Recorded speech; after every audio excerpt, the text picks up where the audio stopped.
Bienvenidas y bienvenidos, aunque usted no lo vea. Mi nombre es Jonathan Pérez. Comenzamos.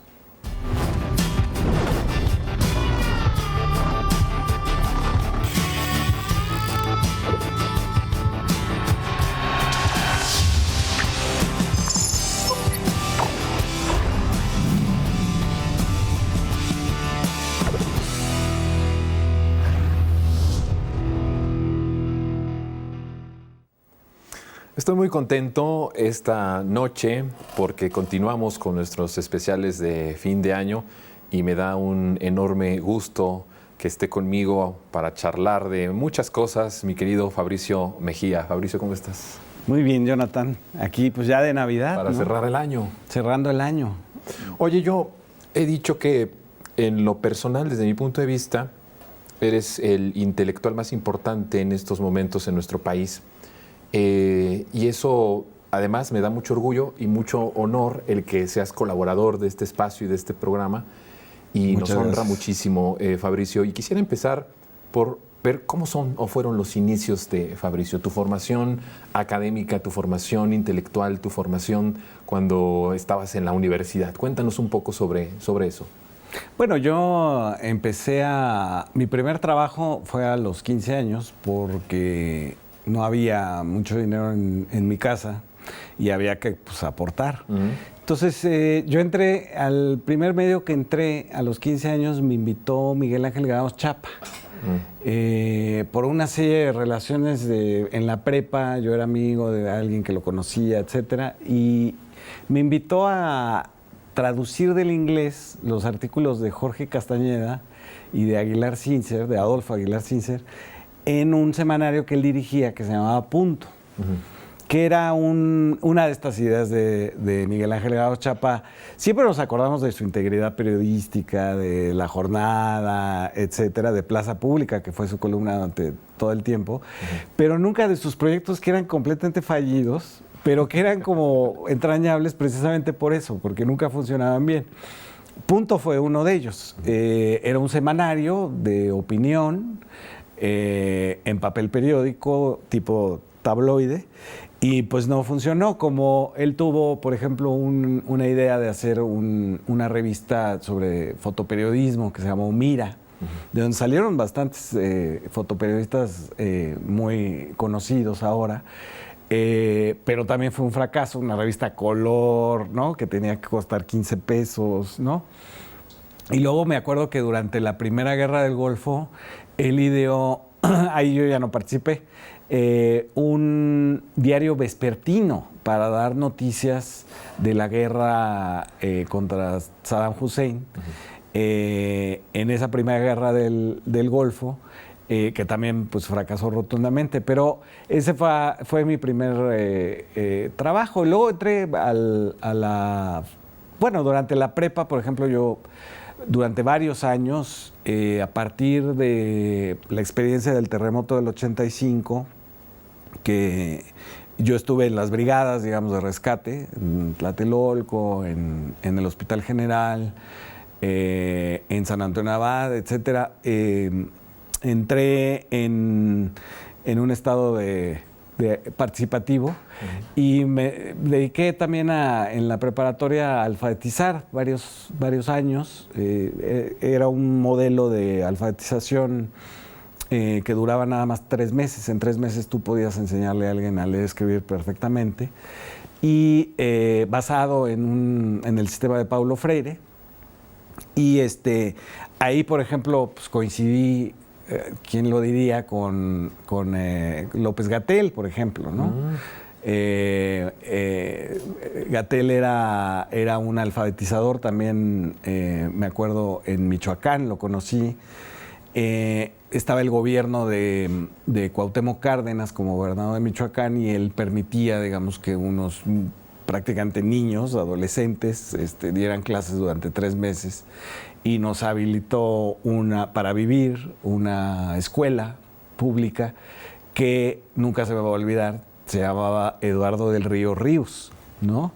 Y resultó que en ese lugar se había filmado además Calzón sin Inspector con Alfonso Arau, y era toda una historia, digamos, de eso que nos ha gustado durante tanto tiempo, ¿no? Ríos, el cine mexicano, etcétera. Y además alfabetizábamos ahí en Michoacán. Huiramba se llamaba el pueblo. Y después entré a la universidad, a la Facultad de Filosofía y Letras. Ahí me toca, entrando, la huelga del Consejo Estudiantil Universitario del 87. Y ahí, por ejemplo, conocí a Claudia Sheinbaum. Ahí andaba otra vez Gatell. Y a muchos que ahora participan en el gobierno de la Ciudad de México. Pero pues, hay que decir también los pecados. También participan muchos de ellos en el actual Instituto Nacional Electoral, ¿no?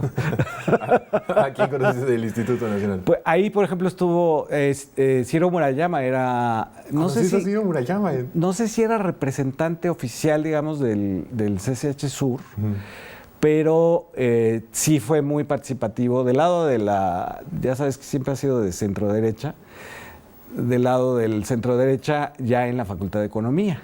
Él apoyó también el cambio del plan de estudios para que se hiciera neoliberal y no marxista la Escuela de Economía, la Facultad de Economía. Pero ahí había muchos de esos que ahora están ganando Oye, un montón, lo que nunca imaginaron. Oye, ¿te consideras una persona de izquierda? ¿Eres un hombre de izquierda?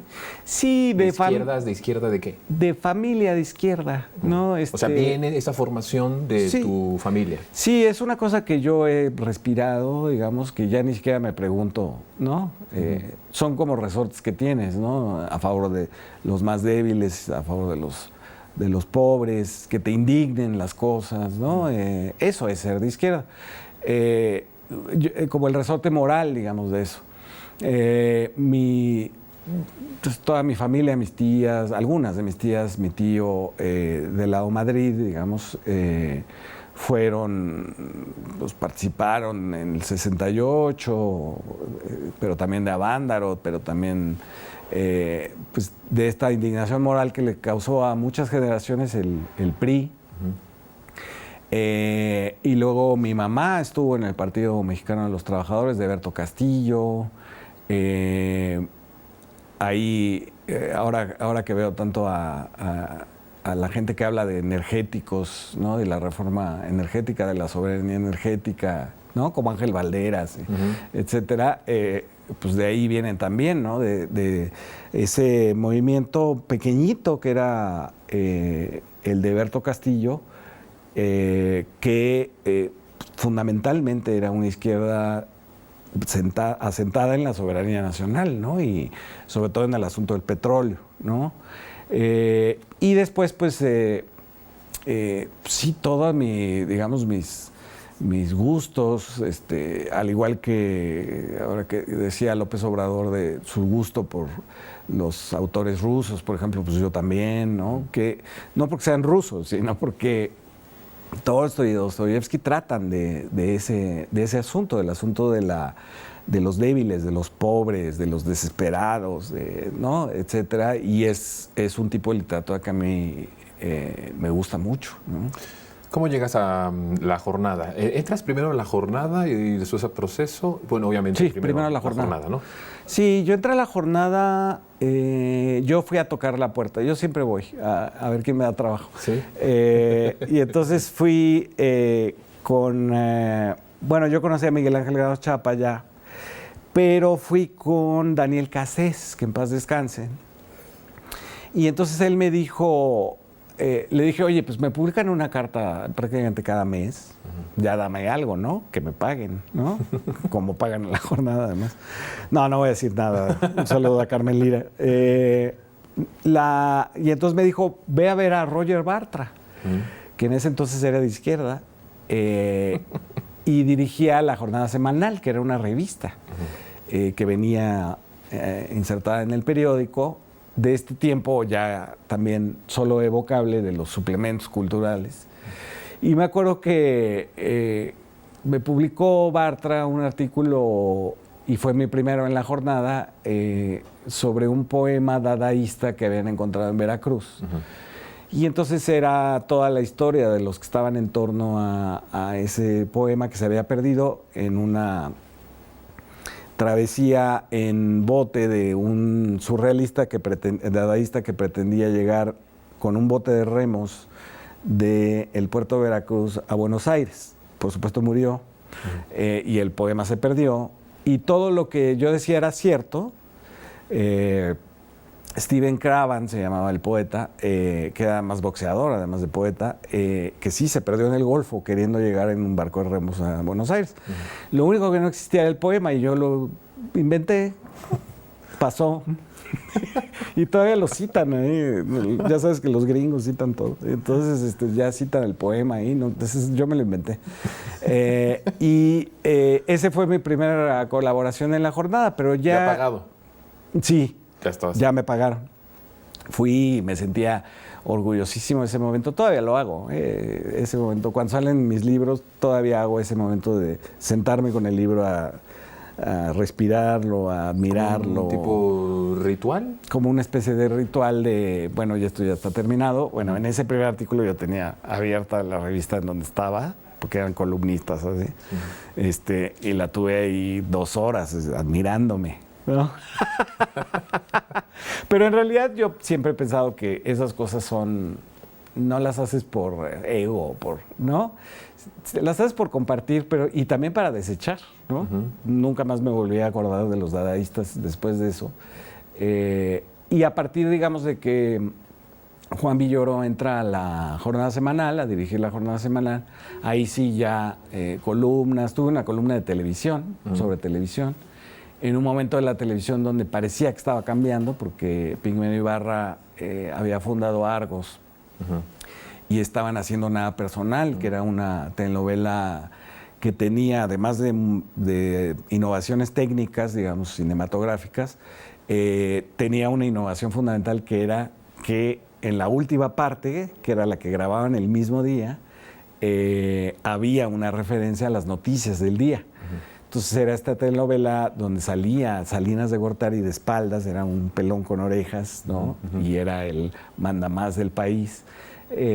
Muy, muy interesante, pero yo tuve esa columna de televisión y después una columna que se llamaba Tiempo Fuera, que era básicamente lo que yo quisiera hacer, que Villoro, y se lo agradezco, me dio todas las facilidades para eso. Y tiempo después la jornada cambia, reducen páginas, y sobre todo en la semanal, y yo me voy a Proceso. Estaba dirigiendo en ese entonces. O sea, ¿dejas la jornada? Dejé la jornada un rato, un tiempo. Y luego volví. Ahora estoy todavía ahí. Sí. Pero en ese lapso te vas a Proceso. Me fui a Proceso. ¿También tocaste puerta ahí o te invitaron ahí? No, ahí también tuve que hablar con Scherer. Dirigía a Rafael Rodríguez Castañeda. Era después de... Ya habían salido de este asunto del triunvirato, que estaban Marín, Puch y Rodríguez Castañeda. Rodríguez Castañeda ya era el director. Y fui a hablar... Tuve que hablar con Scherer. Y Scherer me dijo, usted aquí no es nadie. Porque así era, ¿no? Era como... disfrutaba mucho su crueldad, ¿no? Y entonces me dijo, usted no es nadie, se tiene que ganar el espacio, ¿no? Y yo le dije, ¿qué hago? Entonces me dijo, mire, me dijeron que cerca de Los Mochis, en Sinaloa, hay un pueblo dedicado al secuestro. ¿Por qué no va a haber? Y yo, pues en ese entonces yo creo que tenía, no sé, 27, 28 años. Dije, bueno, está bien, pase por su boleto mañana. Entonces me fui a Los Mochis. Me subí en un taxi que tomé en el aeropuerto, porque empecé a ver que no me alcanzaba para dormir ahí, porque me habían dado muy pocos viáticos y entonces o pedía el taxi y me iba, o me quedaba en un hotel y ya no hacía nada. Entonces decidí irme al lugar y llegué a un lugar que se llama Estación Naranjo. Y efectivamente ahí campeaba el secuestro, era la industria, digamos, del lugar, además de la amapola. Y llegué y pregunté como un súper inocente, candoroso, si el pueblo se dedicaba al secuestro y me dieron la explicación de por qué, quién estaba, tal. Y me contaron una historia de los hermanos Palafox, que habían secuestrado en Tijuana, en ese entonces, que fue un escándalo del gobierno de Cedillo, al gerente de Samsung, un coreano. Lo retuvieron y estuvo ahí en Estación Naranjo, y de hecho entonces me dice, el que me está contando la historia, me dice, y están enterrados en el cementerio. Entonces yo todavía fui al cementerio y efectivamente era un mausoleo de los hermanos Palafox, me acuerdo que eran un toro y un águila, ¿no? Eran los dos, porque eran gemelos, y ahí sí ya de repente escuché como alguien cortó cartucho y me estaban apuntando con una metralleta, un chico como de 15 años. Me acuerdo perfecto que yo llevaba tenis igual que siempre y di un paso para atrás y sentí como airecito y volteé y había una tumba de veras excavada para alguien. Y yo dije, híjoles, o sea, si aquí me matan, yo estoy solo, no tengo ni credencial de proceso, y ya caigo aquí y ya pues, me enterraron, ya nadie supo qué pasó conmigo. Escribí el texto y me encontré a Scherer, se publicó, me encontré a Scherer en la escalera y le dije, ¿cómo vio, don Julio? Y me dice, cometió usted todos los errores que no cometen los reporteros, pero tiene usted una ventaja sobre ellos, sabe cómo contarlo. Y entonces le dije, pues sí, don Julio, pero usted me dijo que usted me iba a decir qué hacer para darme el trabajo y ya lo hice, ¿no? Y entonces, a partir de ahí, te estoy hablando del año 99, 98, 99. A partir de ahí había algo peligroso o imposible de hacer y era así de, llámale a Fabricio. Entonces ahí voy a buscar al subcomandante Marcos a Chiapas cuando esta cosa de la era del silencio. Ahí voy aquí a Jalatlaco cuando se enfrentaron los ejidatarios por el bosque. Nos fuimos, ahí sí fui con un fotógrafo, nos fuimos a una rebelión indígena en la Sierra de Durango, que habían tomado a los mestizos, los habían amarrado y los tenían en el centro del pueblo para que les regresaran en una parte de un cerro que era sagrado.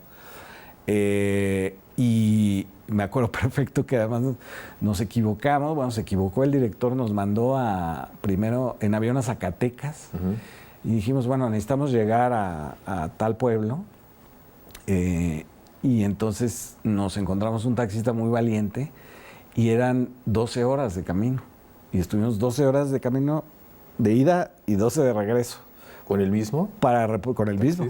Sí, claro, porque el pobre taxista, pues cuando llegamos, lloró, pataleó, ¿no? Y le decíamos, bueno, pues nos puedes bajar aquí a la mitad de la nada, pero pues ya nadie te va a pagar, ¿no? Entonces nos llevó hasta allá y ahí, pues ni modo que se regresaba solo, ¿no? Entonces, sí. Esperó, hicimos todo el reportaje, se sacaron unas fotos muy buenas. Regresamos, pero ya era como, pues manden a Fabricio. Y entonces, ya hacia finales del gobierno de Vicente Fox,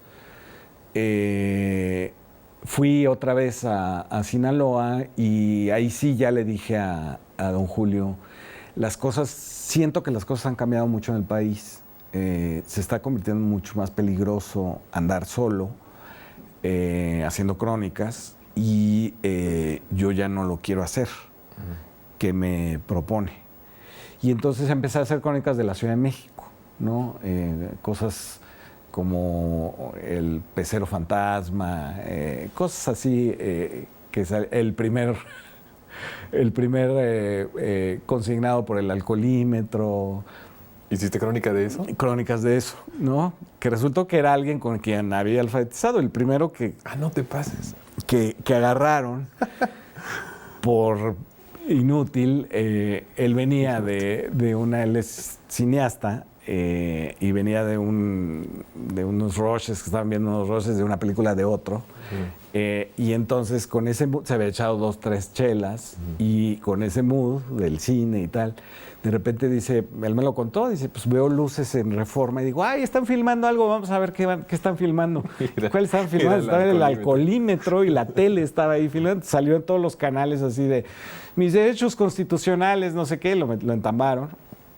Y bueno, hay una crónica sobre eso, hay una crónica de cómo el gobierno de Cuauhtémoc Cárdenas destrababa o solucionaba las protestas en el Zócalo. Tenían un personaje que se llamaba el Hombre de Negro, ¿no? Que desactivaba, era un gran negociador y entonces desactivaba todo. En fin, hicimos ahí eso y yo estuve hasta que me corrieron, ahora que cambió que se hicieron menos plurales, digamos, los de Proceso. ¿Cuándo fue eso? Pues eso fue hace como 3 años, ¿verdad? Fue lo peor de la pandemia. De hecho, el argumento del nuevo director... ¿Fue por la pandemia? El nuevo director me dijo, vamos a correr a todos los columnistas, y es más, me dijo, ya no iba a haber corresponsales extranjeros. Era falso, se quedó Denise Dresser y Javier Sicilia como columnista, y nos fuimos Ackerman y yo. Y después, bueno, murió Helguera y se fueron también, Hernández ya no quiso seguir ahí. Y yo volví a La Jornada, ¿no? Que, como me dijo Carmen Lira cuando le hablé, para pedirle también, me dijo, pues es tu hábitat, ¿no? Cuando regresaste. Cuando regresé. Y me pareció una gran frase, ¿no? Y pues estoy ahí muy conforme, ¿no? Yo creo, no sé, que siempre en nuestro crecimiento personal y profesional, siempre hay alguien que tiene que creer en nosotros para muchas cosas, ¿no? Sobre todo cuando estás en esa juventud y quieres tragarte al mundo y quieres hacer un montón de cosas en cada uno de nuestros oficios o de las profesiones a la que nos dediquemos. En tu caso, ¿tienes a alguien que hayas dicho, él me guió, de él tengo una cierta inspiración, o ella, y me dio una gran oportunidad? ¿Tienes a un símbolo de alguien a quien aprecies, a quien hayas querido mucho, quieras mucho, que te abrió mucho espacio, que te enseñó mucho? Sí, bueno, hay varios, muchos, no sé. hay varios. Por ejemplo, en todo el asunto político, de cómo ver las cosas en política, sin duda Elvira Concheiro. Elvira Concheiro, yo la conocía al calor, digamos, de la huelga de los estudiantes de la UNAM en el 87, y no nos hemos dejado de ver de pronto, o de hablar, ¿no? De pronto le marco porque necesito que me diga qué piensa de lo que está pasando. Y ella siempre ha sido como una guía política y sobre todo moral, ¿no? Es una mujer intachable. Y en otros casos, pues sí, Miguel Ángel Granados Chapa pues me abrió la posibilidad de entrar a los medios. Villoro, Juan, de escribir lo que me diera la gana en literatura. Rafael Rodríguez Castañeda en Proceso, a pesar de que me maltrataron, fue muy interesante todo lo que sucedió. De hecho, saqué un libro de eso, que es de sur a norte, que se llama Salida de Emergencia, que son las crónicas, digamos, de cómo se fue descomponiendo el país con el neoliberalismo. No lo digo tal cual, pero pues son todas las historias de las comunidades indígenas cuando inventaron lo del EPR y arrasaron con toda la losicha en Oaxaca, los migrantes en el desierto de Altar, los zapatistas en su nueva reconversión, digamos, a de lo imaginario a lo territorial, etcétera. Entonces me permitió hacer eso. Y sí, ha habido mucha gente muy importante en ese sentido, ¿no? Que son básicamente esos que te digo. Carlos Monsiváis, ¿cómo lo conoces? ¿Cómo es tu acercamiento con Carlos? Te voy a interrumpir porque tenemos que ir a una pausa, pero... A ver, introdúcenos. A ver, ¿cómo conocí a Carlos? Un día saqué una crónica larga sobre un viaje mío en coche, cuando se podía en este país hacer eso, de la Ciudad de México a Tijuana y de Tijuana a Monterrey. Y se llamaba La Frontera Norte, la línea de tu mano.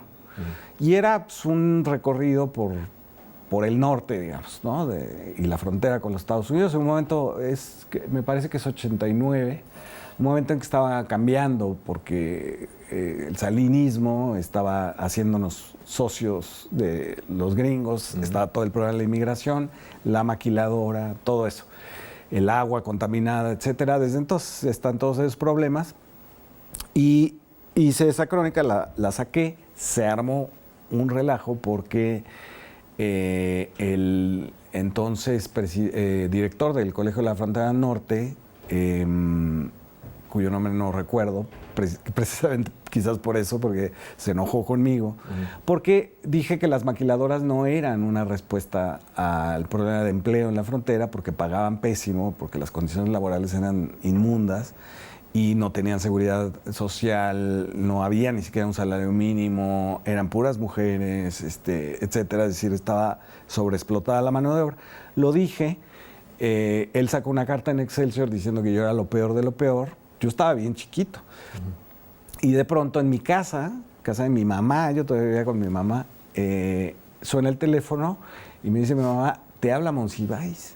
Así como, ¿qué estás haciendo en tu vida? Así casual. Entonces, hablo con Monsiváis y me dice, te quiero, no sé qué, o sea, no te conozco, nos conocemos, pero te quiero felicitar porque realmente es lo que había que decir sobre las maquiladoras. No te pases. Y cualquier cosa, yo estoy ahí para respaldarte y no sé qué. Y nos hicimos amigos.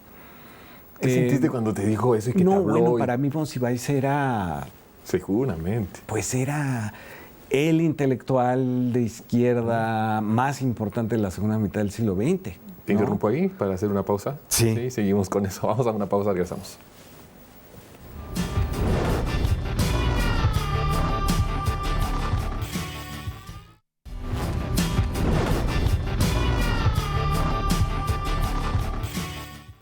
Regresamos y nos quedamos en que te habló Monsiváis, te felicitó, te respaldó y nos estabas contando qué sentiste cuando escuchaste eso. Pues imagínate, era como si te hablara Juan Rulfo. Bueno, para mí era eso. Creo que para mi generación en general... Fue eso, ¿verdad? Carlos Monsiváis era mucho más importante que Carlos Fuentes, por ejemplo, sí, o que Octavio Paz. Que además, estos dos que eran líderes, digamos, de grupos culturales, de mafias culturales, eran bastante inaccesibles, ¿no? Tanto Paz como Fuentes. Y Carlos Monsiváis, pues, era el que iba a las marchas, el que redactaba los volantes de los electricistas, era ese Carlos al que yo conocí y quise mucho. Y todas las pequeñas cosas del personaje Monsiváis, ¿no? Era, bueno, de una inteligencia y de una agudeza que yo nunca he vuelto a ver. Nos reuníamos los sábados. Para mí era un problema porque eran los sábados a las 9 de la mañana, a veces domingo, pero casi siempre sábados, en un lugar que ya no existe, que era un café de chinos que se llamaba La Uceba, en la zona rosa, y entonces él estaba enfrente de Plaza del Ángel y él iba a comprar sus cosas que ahora están en un museo que se llama el Museo del Estanquillo, y iba a comprar ahí y se metía a tomar, citaba a gente y se iba a tomar un café capuchino sin azúcar con una empanada de atún. Combinación que siempre detesté, bueno, yo lo veía y me daba como cosa. Y casi siempre estaban ahí el Fisgón, Hernández, a veces Helguera, y otros personajes, a veces Marta Lamas. Y ahí se hacía, digamos, la comidilla de la semana, había chismes de todo tipo, desde los programas matrimoniales de Fox hasta quien había hecho una tranza para ganarse un premio nacional de literatura. Monsiváis cantaba porque hacía eso, que es que le cambiaba la letra a las canciones. Entonces, por supuesto, sabor a PRI, y era muy espectacular, digamos, todo lo que se le ocurría. Espectacular y divertido, me imagino. Muy que era divertido, una cosa... eran unas carcajadas espantosas, ¿no? Y ya, digamos, al final, Carlos le decía, me acuerdo muy bien que llegó una señora un día al café y le dijo, oiga, acabo de leer su artículo que publicó, porque además en ese entonces ya Monsiváis podía estar en 2 pantallas de televisión al mismo tiempo, ¿no? Tenía el don de la ubicuidad y en los periódicos podías ver hasta 3 artículos en distintos medios. Sí, impresionante. Y entonces le dice, no sé, en el Universal usted publicó, dice que no sé qué. Entonces Monsiváis decía, yo no sé lo que escribí, pregúntale a Fabricio. Y entonces era muy divertido y era de una claridad pasmosa, porque tenía, digamos, una muy, muy clara idea de el rumbo cultural del país. No en el sentido cultural de esto, de los premios y de las bellas artes, sino del rumbo cultural en el sentido moral, de las ideologías, de los ambientes políticos, de los estados de ánimo del país. No, lo vi muy abatido cuando ganó Vicente Fox. Me acuerdo, me dijo, esto es por lo que la izquierda ha luchado y la derecha se benefició, ¿no? Y tenía una claridad sobre el PRI muy, muy grande, sobre los movimientos sociales, etcétera, y también sobre López Obrador. Eso es importante porque le toca a él el fraude, ¿verdad? De 2006. ¿Te comentaba algo? ¿Te decía algo? Bueno, lo veíamos muy cercano a López Obrador en ese momento, pero a ti ya como amigos, ¿te comentaba algo después del fraude electoral? ¿Cómo lo vivió? Sí, bueno, estábamos convencidos de que había habido un fraude y que se podía probar además, ¿no? Y que la ruta era que los matemáticos de la UNAM lo probaran, como pasó, y después que había que, pues, informarle a la gente que esto había sucedido. En ese entonces yo apoyé el plantón, Carlos no. Y me acuerdo que tuvimos una discusión interesante donde yo me preparé y le dije, Vicente Guerrero hizo lo mismo, tomó Reforma por un fraude electoral. Y entonces él me decía, es que no hay que molestar a la clase media. Y yo le decía, es una avenida del centro de la ciudad, o sea, no estamos tomando el Congreso, que había propuestas, y eso lo platica muy bien el Fisgón, ¿no? Él estaba, por ejemplo, en esa disyuntiva de proponerle a López Obrador que se tomara el Congreso e impedir la toma de posesión de Calderón. Y claro, Monsiváis decía, eso, si ocurre, eso va a ser un baño de sangre y no le conviene a nadie, menos a nosotros, ¿no? Llegué a mi casa y había un recado en la contestadora, todavía había contestadoras, de Monsiváis, que decía, te aprecio mucho tu valentía, y colgó, ¿no?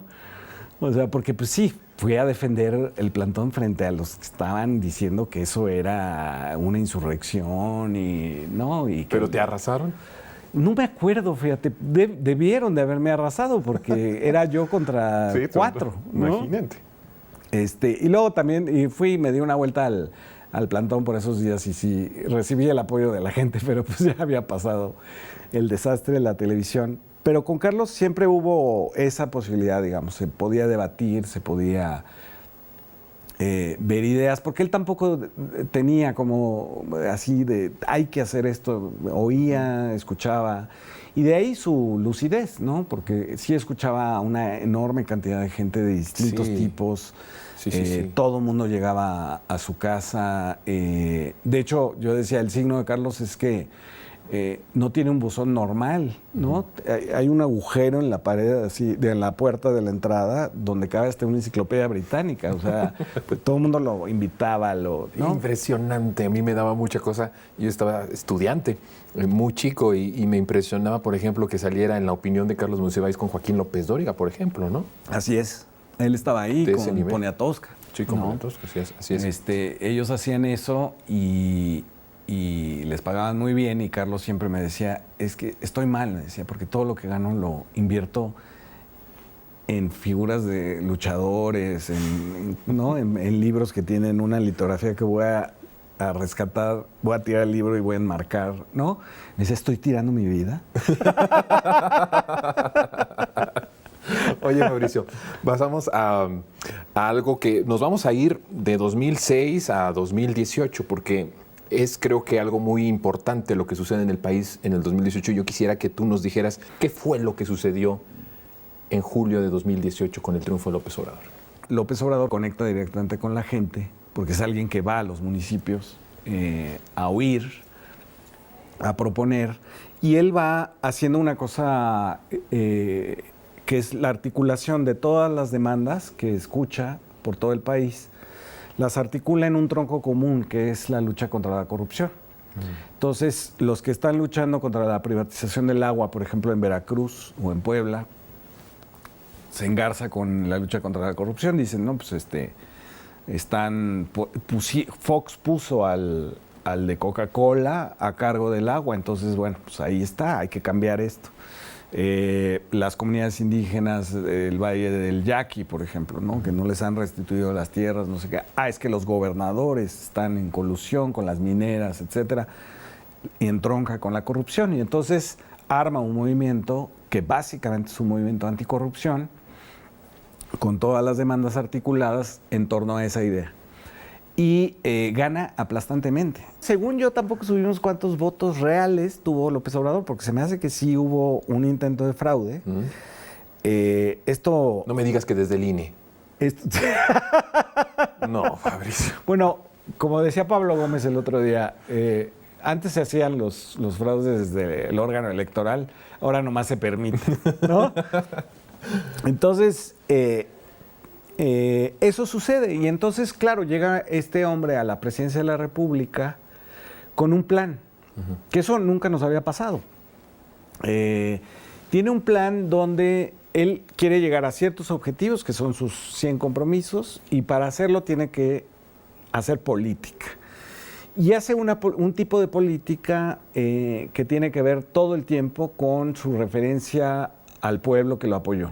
Es más, él rescata el término pueblo, que se había perdido en el neoliberalismo. Estaba prohibido decir eso, estaba prohibido decir que la democracia tenía que ver con la justicia social, estaba prohibido todo eso. Estaba prohibido el Estado también, ¿no? Hablar del Estado, de las funciones del Estado. Y él retoma la orientación del Estado hacia tareas básicas que son salud, educación, seguridad, soberanía nacional. Y eso es lo que ha estado haciendo durante 4 años. Lo que no entienden los de la derecha es que es un movimiento popular que enarbola a López Obrador, no al revés. Es decir, que no es este líder carismático de los textos de Max Weber que manipula a las masas. No, es al revés. Él es una creación del movimiento obradorista, que es un movimiento sí de izquierda, sí nacionalista, de esta izquierda nacional popular que siempre ha existido en México. Si tú revisas la historia de la izquierda en México, hay cosas anómalas con respecto a las otras izquierdas de América Latina, porque es quizás parecido al peronismo, es nacional popular. No es marxista ortodoxa. Hay una parte que sí lo es, que es maoísta o que es... Pero la raíz y la mayoría de la izquierda mexicana es nacional popular. Es una... no podrías explicarte en otro país la existencia del Partido Popular de Lomardo Toledano, que es nacional popular, ¿no? O el cardenismo como un efecto de las masas organizadas de la revolución, del reparto agrario, de la educación socialista, etcétera. México ahí es incomparable con ningún país, porque tiene 2 cosas México que nos distancian de muchas formas de Estado, de hacer política, etcétera. Una es el juarismo, el Estado laico, la separación de la Iglesia del Estado, y la otra es que tuvimos 2 revoluciones sociales. La independencia fue una revolución popular, como ninguna en América Latina. En todos los demás países se juntó la élite, dijeron ya somos independientes de España, se firma, ya. Y aquí hubo una lucha de 10 años porque fue popular, fue contra la esclavitud, incluyó a los indígenas, a los negros, etcétera, alrededor de un cura. Es que todo es como anómalo, y dura 10 años. Y después la Revolución Mexicana, que dura otros 10 años y que es una reorganización del país y de su gente, incluyendo a las mujeres, en torno a una agenda nacional popular. Entonces, eso es López Obrador. Yo siempre digo que no entienden que López Obrador no está ahí en el Palacio Nacional, es lo que hay entre los obradoristas, es de lo que hablan los obradoristas, es otra cosa. No es el cuerpo del señor presidente que si tiene gota, no, es lo que hay entre los obradoristas, es una creación de la entrada de los plebeyos a la política. Los de abajo saben perfectamente que el neoliberalismo no les va a beneficiar, saben que hubo muchísima corrupción en el gobierno de Peña Nieto, saben que Felipe Calderón desató una guerra sin sentido, lo saben, lo tienen por cierto. Y tú vas a las marchas rosas del INE y no saben ni cuál es la reforma política, no saben cómo se eligen a los consejeros. Es decir, hay una despolitización que es producto, no lo estoy diciendo ignorantes o a los de las clases altas, sino que es una despolitización que fue parte del neoliberalismo, donde la felicidad solo se buscaba en la esfera privada, el éxito solo era el dinero. Entonces viven en una burbuja muy restringida, donde la política no entra y no la entienden, ¿no? Entonces ahora, pues, la tienen que entender, ¿no? Y qué bueno que están participando, qué bueno que salen a la calle, aunque sea por una mentira que era desaparecer al INE, pero bueno. Qué bueno que una mentira convocó a muchos. Una mentira convocó a muchos. Que no esperaban incluso ellos mismos, ¿no? Exacto, pero bueno, por algo se empieza, digamos, ¿no? Hay tanto que preguntarte y el tiempo cada vez se hace más corto. Entonces, a ver, Fabricio. La transformación, estás hablando de las dos revoluciones, lo que es la independencia, nuestra revolución. ¿Y tú crees que este triunfo de 2018 es una transformación del mismo calibre? Porque el presidente habla justamente de estas como antecesoras de esto que está sucediendo en nuestro país. Sí. ¿Tú crees que es muy profunda, es cosmética, te ha desilusionado, esperabas un poco más? Porque ahora ya también, ¿no? Decimos, esperaba más del presidente o no esperaba esto del presidente. ¿Tú cómo ves eso? ¿Esperabas más? ¿Esperabas menos? ¿Tenías una expectativa y se ha roto? ¿O todavía hay mucho pendiente en lo que prometió López Obrador con esos 100 compromisos de los que nos hablabas? Sí, es sorprendente lo que desata López Obrador desde la presidencia. No sucedió cuando fue jefe de gobierno, hizo cosas importantes para la ciudad, los segundos pisos, que también la derecha dijo que se iban a caer, igual que ahora dicen que se inunda dos bocas. Pero hizo muchas cosas en la ciudad, pero hay algo que López Obrador logró, que más bien es un asunto del obradorismo, del movimiento, que es esto que le llama el presidente la transformación de las conciencias. Y que yo estoy de acuerdo, no con el término, pero sí, por ahí va, digamos. Hay una especie de despertar de temas que habían estado soterrados, como el racismo, como la idea de que con tan solo el esfuerzo y el talento se puede llegar a ser multimillonario como Bill Gates. De la idea misma de el sujeto autónomo que se busca la vida y es un emprendedor y también autónomamente decide por quién vota y basado en su cálculo costo-beneficio. No, eso cambió y es mucho más colectivo, es mucho más, y te lo voy a decir en una palabra, hay un nuevo arraigo en el país, que no es un arraigo que venga del viejo nacionalismo revolucionario, de las estatuas, las fechas conmemorativas, los héroes de estampita, sino del arraigo republicano, es decir, cuando los plebeyos en el país, los pobres en el país, sienten que parte de su identidad es participar en política. Eso no lo esperaba ni el López Obrador, estoy seguro, que sucediera, porque el sistema neoliberal lo que había dicho es que tu identidad estaba dada por la cantidad de dinero, por las marcas de ropa, de objetos que usas, por los restaurantes a los que vas, por te hermana con la globalidad que pidas algo por Amazon, ¿no? Y esa es tu identidad, la identidad está dada por la economía. Y de pronto salta la liebre y resulta que los pobres ven en la política una identidad y un arraigo al país. Y esto lo ves clarísimo, yo lo vi clarísimo con la inauguración del aeropuerto Felipe Ángeles.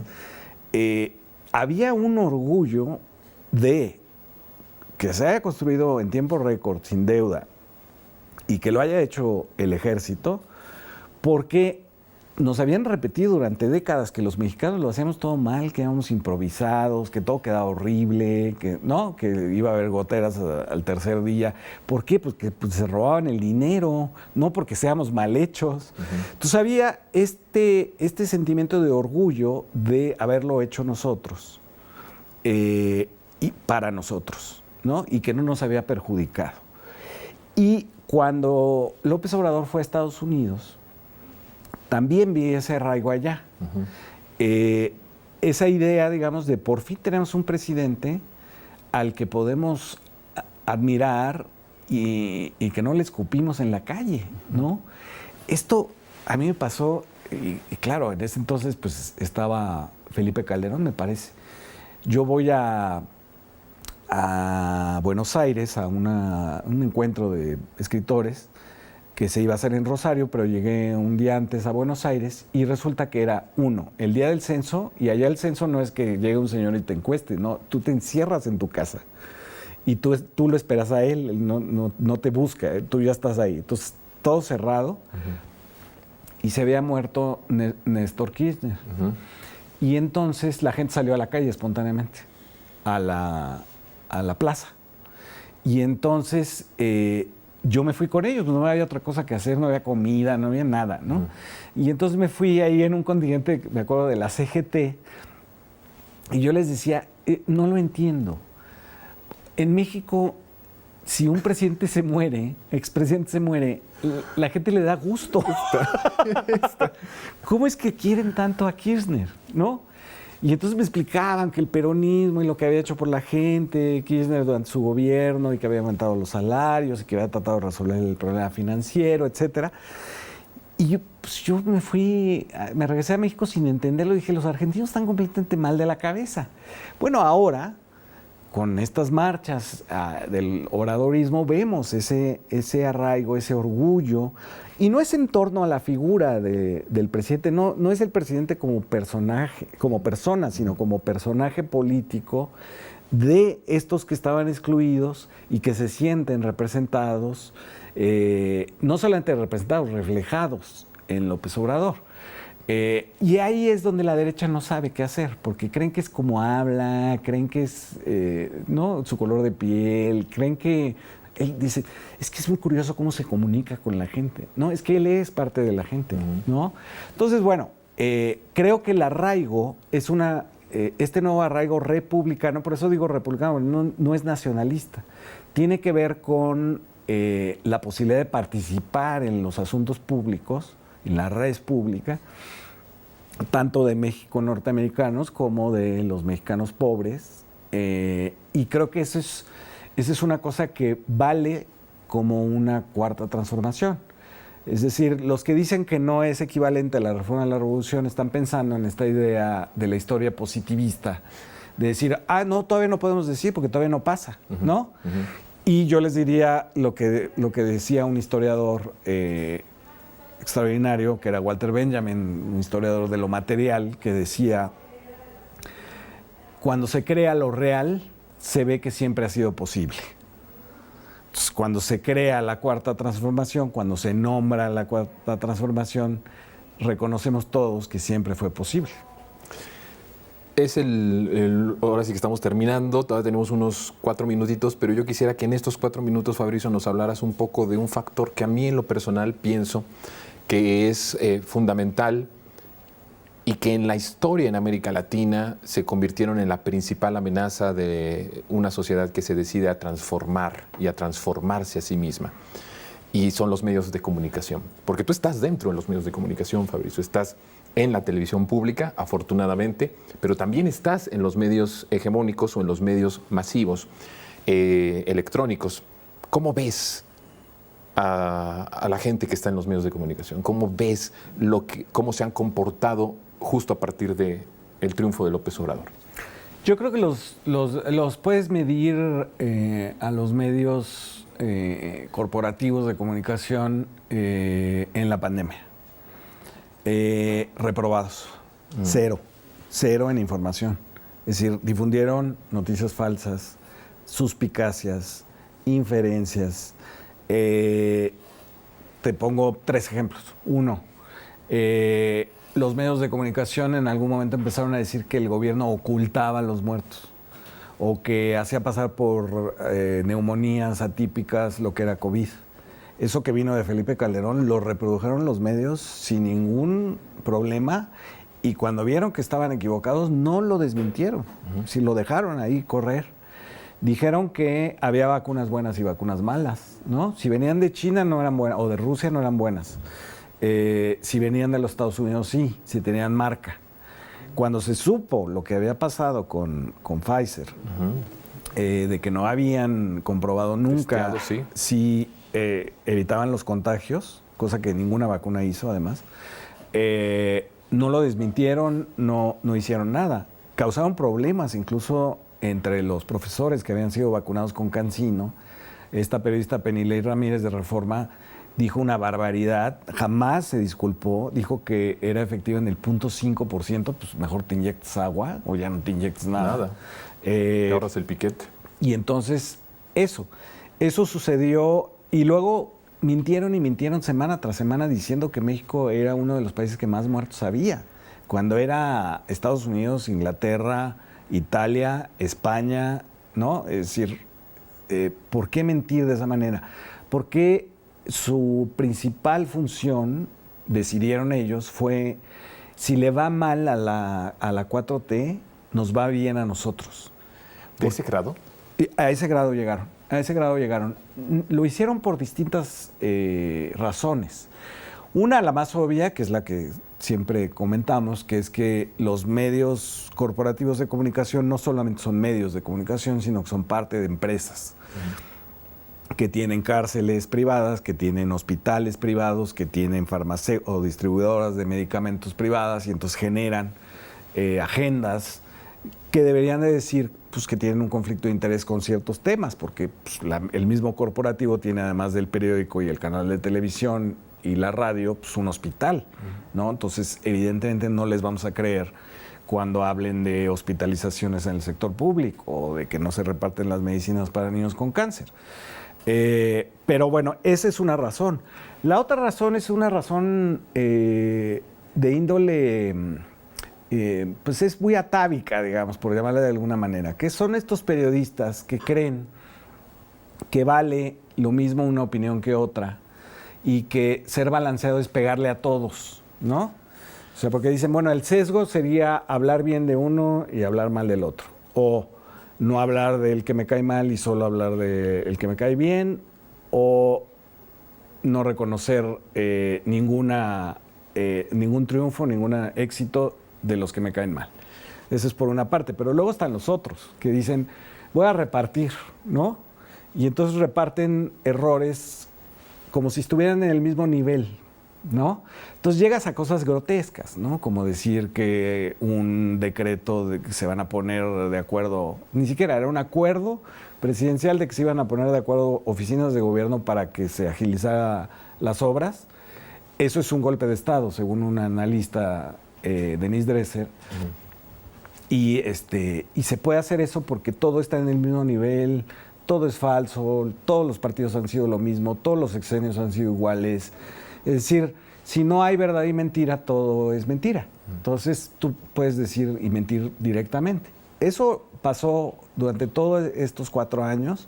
Mintieron sobre si significa algo distinto a García Luna y su guerra contra el narcotráfico a favor del cártel de Sinaloa, si es distinta o no a los programas sociales de Sembrando Vida, etcétera, para tratar de las becas a los aprendices, etcétera, para tratar de acotar el crimen organizado, o si, como dijo Anabel Hernández, basta saludar a una señora para decir que tienes un nexo. Hay un nexo con el Chapo Guzmán, o basta una fotografía para decir que tienes un nexo con alguien, ¿no?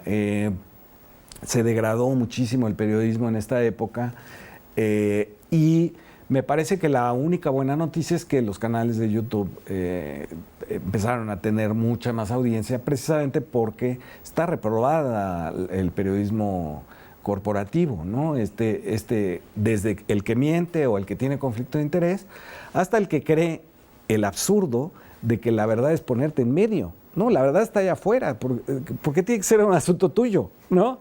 Si la verdad está afuera, la verdad no es justa, la verdad no es balanceada y hay que reportar lo que ves con los grados que tiene.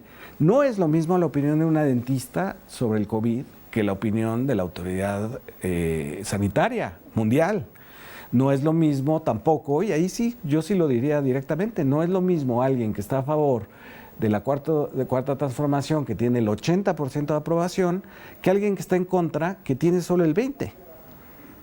Si no se le puede dar el mismo peso. Yo por eso luego no discuto con ciertos personajes, porque ¿por qué lo voy a legitimar? Voy a legitimar su opinión pensando que somos iguales, que estamos iguales, en el mismo nivel de realidad, ¿no? Pues no estamos en el mismo nivel de realidad. Qué fuerte eso, Fabricio. Qué fuerte y qué cierto. Te agradezco muchísimo, el tiempo se nos terminó. Gracias por estar con nosotros. Gracias a ti, Jonathan. Por ser colaborador de este espacio, de aunque usted no lo vea, de Capital 21. Es un honor para mí. Muchas gracias. Feliz año. Feliz año. Que nos vaya muy bien en 2023. Nos va a ir increíble. Y nos vamos a ver, ¿verdad? 2023. Claro, aquí vamos a estar. Gracias, Fabricio. Nos vemos. Ya lo vio usted. Bueno, tremenda entrevista con Fabricio Mejía. El tiempo se nos terminó. Muchas gracias por su compañía. Nos vemos muy pronto.